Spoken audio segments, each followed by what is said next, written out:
Hi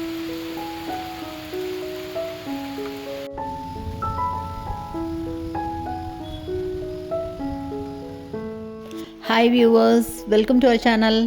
இன்றைக்கி நம்ம சேனலில் என்ன ரெசிபி பார்க்க போகிறோன்னா, நல்ல காரசாரமாக அப்படியே இட்லி தோசைக்கு தொட்டுக்கிற மாதிரி சூப்பரான ஒரு சட்னி ரெசிபி தாங்க பார்க்க போகிறோம். ஒரு வாணலியில் 1 ஸ்பூன் அளவுக்கு எண்ணெய் சேர்த்துக்கலாம். இந்த சட்னிக்கு இன்றைக்கி வெங்காயம், தக்காளி, தேங்காய் எதுவுமே சேர்த்த போகிறதில்ல. எண்ணெய் சூடானோடனே காஞ்ச மிளகாய் சேர்த்துக்கிறேன். நீங்கள் காரத்துக்கு தகுந்த மாதிரி பார்த்துக்கோங்க. நான் 6 மிளகாய் சேர்த்திருக்கேன். இது கூடவே 1/4 கப் அளவு பொட்டுக்கடலை, ரெண்டையும் சேர்த்து நல்லா வறுத்து விட்டுக்கலாம்.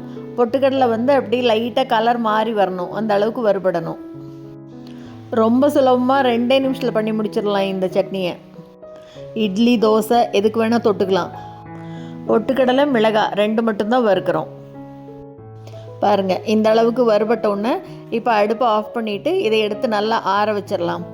நல்லா ஆறினதுக்கப்புறமா இதை ஒரு மிக்ஸி ஜாருக்கு மாற்றிட்டு இது கூட சின்ன துண்டு புளி சேர்த்துக்கலாம்.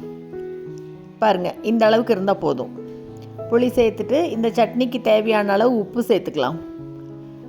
இப்போ இது நாளையும் முதல்ல ஒரு தடவை கொரகொரப்பாக அரைச்சிட்டு தண்ணி விட்டு நல்லா நைஸாக அரைச்சிக்கணும்.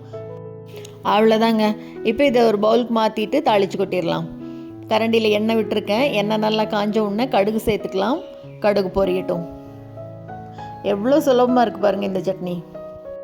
கடுகு பொரிஞ்ச உடனே இது கூட 1 டீஸ்பூன் அளவு கடலைப்பருப்பு சேர்த்துட்டு கூடவே 1/2 டீஸ்பூன் அளவு உளுத்தம்பருப்பு சேர்த்துக்கலாம்.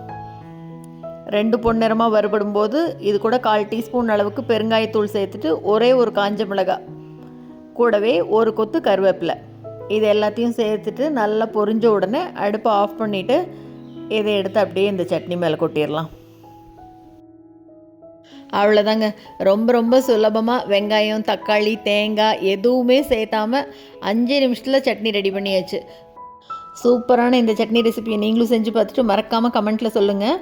தேங்க்ஸ் ஃபார் வாட்சிங்.